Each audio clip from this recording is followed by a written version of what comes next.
এই জন্য একটা বলতেছি, রমজানে যদি কর্মচারীর থেকে কাজ কমায় দেয়, কাজ কমায় দেয়,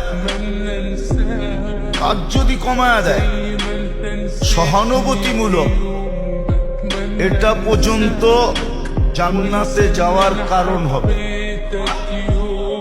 দুজক থেকে তার মুক্তি মিলবে। সহানুভূতিমূলক যদি কাজ কমায় দিল।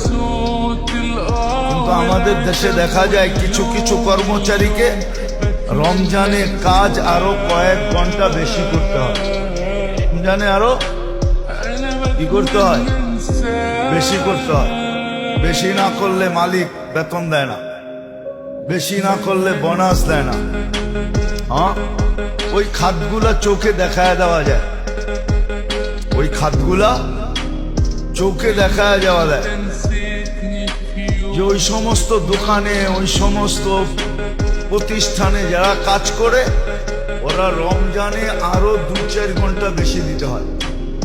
আবার মালিক বলেও বেটা সিজনের সময় যদি 2-4 ঘন্টা বেশি না দেয়, সিজনের পরে তো বেশিরভাগ সময় খালি মশা মাছি মারতে হয়, ওই সময় তো কাম থাকে না, কম থাকে।